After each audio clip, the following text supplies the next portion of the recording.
If you're going to write romance, then you're going to have to choose a heat level for your book. Today we're going to go through the 5 basic definitions of the different heat levels that are out there and then help you decide on the best one for the book you're writing.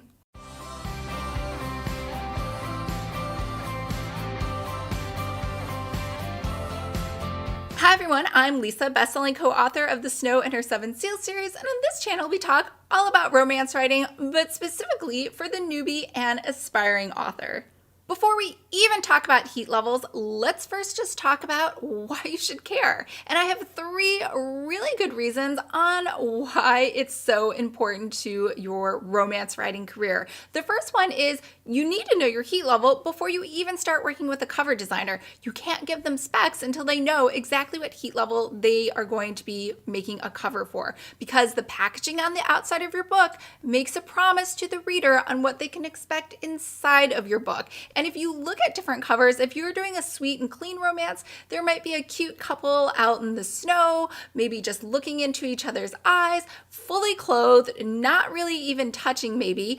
And if you are writing a hot and steamy romance, then you're probably going to have a shirtless guy on the cover. Totally different expectations of that reader when they pick up those 2 different books. Which brings us to number 2, which is attracting a ravenous group of readers. So when people talk about attracting readers, getting people to get interested in your book, the number one way is through your cover, and that's through your heat level. So you're automatically going to filter out all the people who are interested in a particular heat level and don't want to read that. So I write really steamy erotic romances, and my covers are pretty risque, and because of that, I automatically flush out and filter anybody who's looking for sweet and clean. So I don't even have to worry about unhappy readers because they already know what they're going to get. Which brings us to number 3, which is your author branding. So a lot of people talk about your author platform and all the great social media you can do and different posts, and I say that's great, but it doesn't mean anything unless you can define your heat level. And it's one of those things that I think a lot of authors are missing. They just don't get it. They see something pretty on Canva and they just use that in their ads, or maybe they see something another author's doing and they think that's cute, and they're not thinking about the different heat levels and the type of readers that they're attracting. So I think these are really, really important. So let's just recap. The first one is your cover, and the second is attracting the right readers, and the third is for your branding to create the perfect author platform for you. Now, let's go ahead and define those heat levels. So I have 5, and you'll find different levels are defined by different publishers. So for example, Siren Publishing only does menage and multi-partner romances. And so the way that they define heat levels is a little different than, say, Harlequin, which has many different lines, including Christian romances. And they have different expectations that they'd like to give their readers based on those imprint lines, and they define it that way. So just remember that different publishers and different authors and different people may have some different variations in there, but the 5 I'm going to give you are pretty global and universal, I guess I should say, not global. So the first one is clean, and clean means that there's nothing in there. You don't even use a swear word. So in clean romance, it is going to be just maybe a kiss at the very, very end of the book, and that will define the 2 coming together. Now, number 2 is sweet. And sweet may have a little bit more than kissing, or it might have kissing a little earlier versus at the very end, but not too much. Nobody's embarrassed. This could be a book you could loan to your mom, your grandmother, and nobody's going to be embarrassed by it. Now, we can move on to number 3, which is middle of the road. And middle of the road means it could be rated PG, or it could be rated PG-13. And when I talk about bases, I say in number 3, you might go to second base, possibly third. And if you have sex, sometimes it's behind closed doors, but there's usually nothing too explicit or too embarrassing. When I say embarrassing, I mean if you're if your grandmother is sitting next to you, you're going to be embarrassed. And number 4, which is steamy. And steamy is going to be sexual intercourse, and it's going to be on the page, and there are going to be body parts described, and people are going to have orgasms. So this is number 4.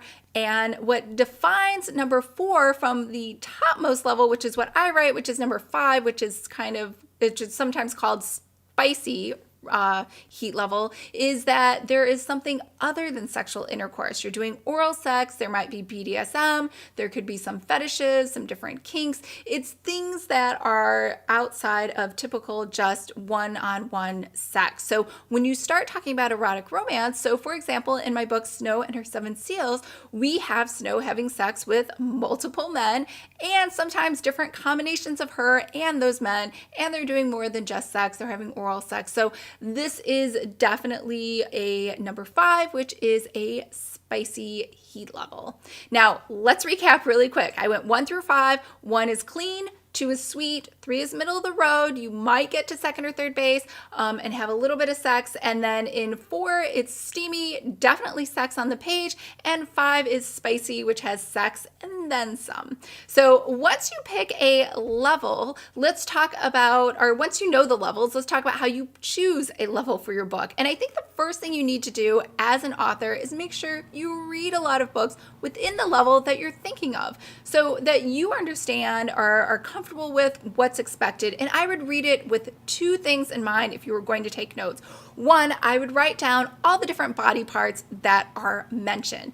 Are they mentioning them by name? Are they mentioning them in maybe a metaphor sort of way? And how many pages is that taking up? So, you know, if you are doing, say, a 3 and it's middle of the road, maybe sex only takes up a 1 page, possibly 2, versus in the erotic romances that I write, they take up 8, sometimes 10 pages. So that is a much steamier read because my readers like that, they're expecting that, and they're pretty happy once they get that. So make sure that you kind of read it as an author versus just reading it for enjoyment. Now, the second step after that is to practice. So here's how I would practice. First, I would try to rewrite that scene with your own characters within the book that you're writing.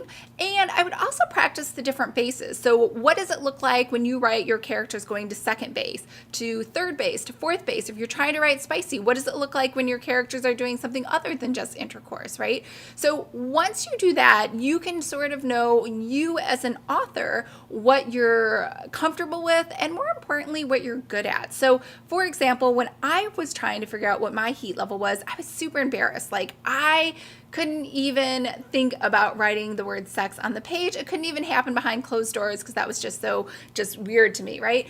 So what I did instead is I wrote young adult, and then I did try this little experiment where I tried writing a sex scene, and it came out as just straight on number 5 spicy heat level. So I knew at that point that I am either a 1 or I'm a 5 when it comes to writing, which is why I'm always struggling with this channel. I was saying, oh, I'm going to write cozy mysteries because I like the idea sometimes of just having a book with no sex, but I also obviously like writing a lot of sex. So for me, that's what I'm comfortable with. That's what I enjoy doing. And that's what I've kind of used to define me as an author. So to recap to how you discover what heat level for your book, you 1, simply read books as an author, taking notes along the way. And 2, you just start experimenting and writing all of those scenes out for your own characters.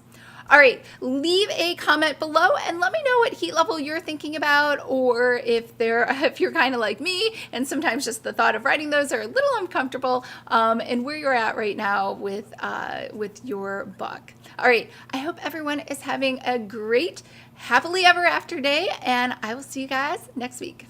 Bye.